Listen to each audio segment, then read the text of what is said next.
Hey everybody, welcome to With or Without Whiskey, and on today's episode, we will be reviewing the Glenlivet 12. Stick around.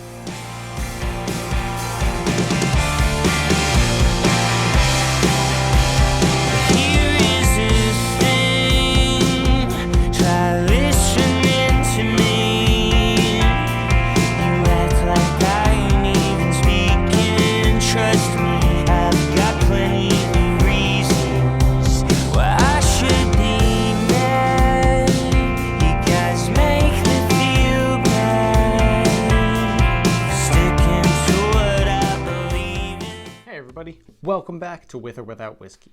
I'm your host Ryan, and today we'll be going over the Glenlivet 12.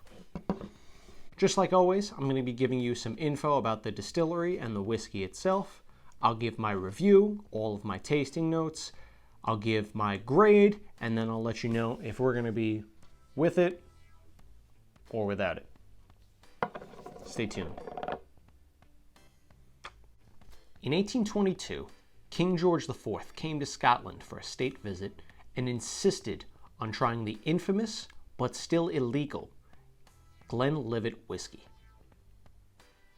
2 years later, Glenlivet became legal in 1824, which annoyed some local illegal distillers in the area, so they started making death threats against George Smith, the founder of Glenlivet. They were threatening to burn him and his new distillery to the ground. As a result, he started carrying a pair of dueling pistols with him wherever he went. That way he would show that he was not a man to be messed with. Luckily, he never had to use that, and he went through basically the rest of his life incident-free. When George died in 1871, his youngest son John took the mantle and made one huge change to the Glenlivet distillery. Because of the great success of Glenlivet, there were a lot of people falsely using the name to sell their own whiskey. They would call it Glenlivet as well. So John changed the name of Glenlivet to the Glenlivet to show that they were the real deal and they were the original one. Glenlivet is a speyside scotch, and there was much debate on whether it was the first speyside scotch or not.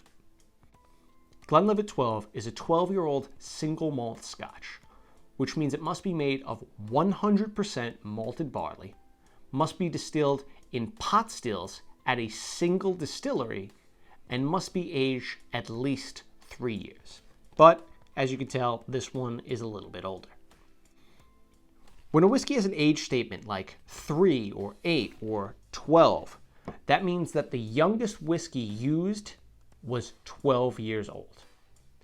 There could be some 15 years, there could be some 18 years old, but 12 is the minimum age of any whiskey in here. Glenlivet 12 is matured in traditional oak, then moved to American oak to finish its maturation. It is 80 proof or 40% ABV and costs roughly about $40. As you can see, I have a small bottle, so this one was a little bit less, but your standard 750 will be about $40 to $45. All right, let's get into it.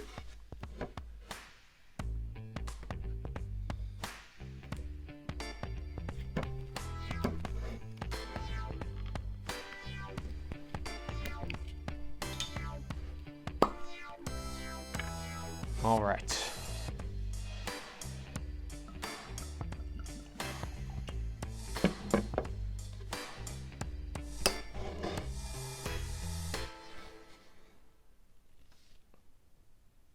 All right, so right off the bat, you can see that this whiskey is pretty light, but it still has some color to it. Now, Scotch is allowed to add caramel coloring to their whiskey to give it a darker color. A lot of distilleries do it, some don't. It's not supposed to add any extra flavor or anything like that. It's just supposed to make it look darker and more appealing.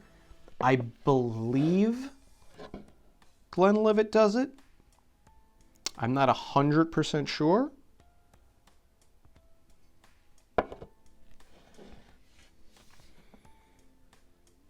So that could be why this is a little bit darker. All right, let's aerate it a little bit, swirl it around. I never feel comfortable swirling it from the bottom. I always like to do the top. But that's just me. You guys can make fun of me in the comments if you want. All right, let's get right into the nose.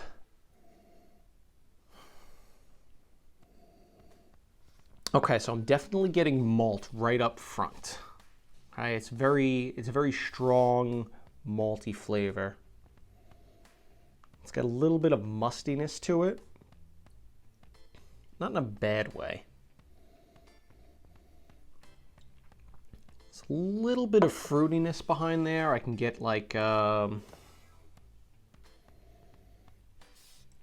light crisp apples, maybe a little bit of pear.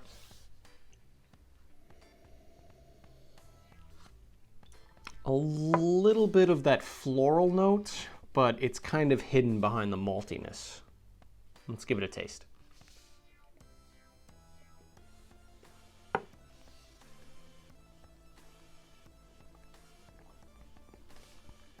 Okay, it's very floral up front. We get a lot of those nice floral notes. It's got that maltiness right there though. So it's like floral and then maltiness comes right in.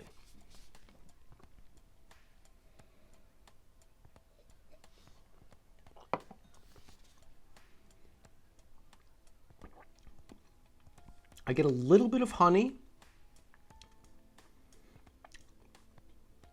And I get a little bit of that oak at the end. The finish is about short to medium. It's there, but it's not like punching me in the face saying, I'm still here, look at me. I definitely get that mustiness that I was getting on the nose in the finish of this one. Also, there's some oak finish there. It's a little dry. It's a little dry, but not too bad.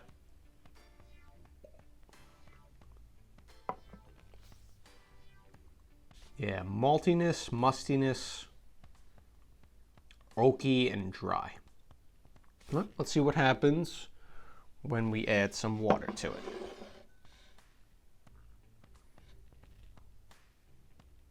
One, two. Always got to be consistent. All right, mix it up a little bit. Get some air into it. All right, let's go back to the nose.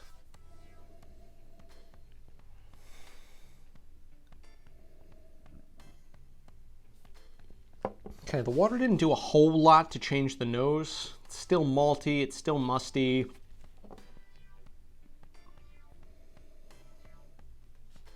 I can faintly get the floral notes. And there's a hint of sweetness in the back, but that fruitiness is not really there anymore.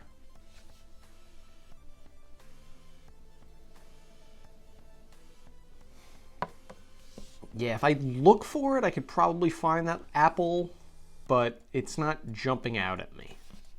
Let's see what it tastes like.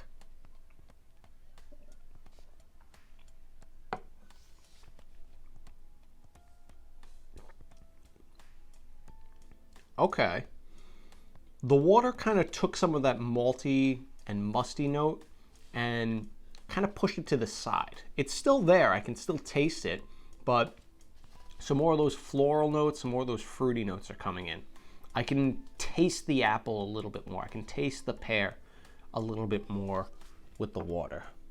Let's try one more time.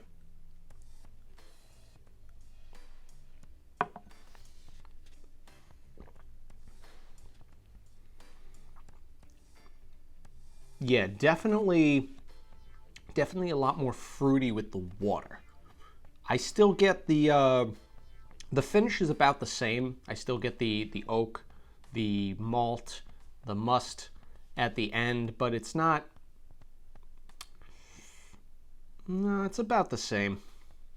Yeah, so it changed the nose a little bit. It changed the palate a decent amount, but not really the finish. All right. Next up, we're going to get into the ranking. All right. So, the Glenlivet 12. What do I think? So, it had some interesting Scotch notes on the nose and the palate. It gave me some maltiness, some mustiness to cut through that sweetness. There was a little bit of fruitiness on the nose and the taste, but not too much. And the floral notes were pretty relevant in this. The finish was not bad. Little oaky, a little dry, a little musty. But once you add water, I actually enjoyed this more than I did drinking it neat. The water opened it up a little bit on the nose, kind of gave me some new ones, but on the palate, it kind of pushed that musty flavor aside and gave me more of those crisp fruit notes, which I really enjoyed. So, what's the grade on the Glenlivet 12? I think I'm going to give this one, I'm going to give it a 78 out of 100. This wasn't the greatest Scotch I've ever had, but it was far from the worst. It had some notes that I really enjoyed. It had the fruitiness, it had the good maltiness. The mustiness I could have done without in some of it. It wasn't horrible, and it definitely gave it some character, but I wouldn't say it was the most enjoyable thing about this Scotch. The finish, again, could have been better. I like when a whiskey sticks around for a little bit. A long finish is always something that I enjoy, and this was not quite there. And the water really bumped this up. If it only tasted like that, I would probably give it a higher grade, but I'm going to leave it as that for right now. So, the Glenlivet 12. I'm going to say we'll be with it. It was good. It was very good. I enjoyed drinking it. I wouldn't say I would gravitate to it. If I had the option between this and a different Scotch, I'd probably pick the other one. But I definitely wouldn't be disappointed drinking this all night. And if somebody, gave me this as a Christmas gift or something like that, I would not be upset at all. All right, so that does it for today's episode of With or Without Whiskey. If you liked what you saw today, please hit the subscribe button, give us a like, hit the bell notification, that way you're informed every time I upload a new video. And do me a favor, please leave me a comment. You could tell me if you agree with my decision, if you like the Glenlivet 12, if you thought it wasn't that great, if you've had it, if you've never had it, or if you just want to say hi in the comments. Until next time, everybody, cheers. Take care.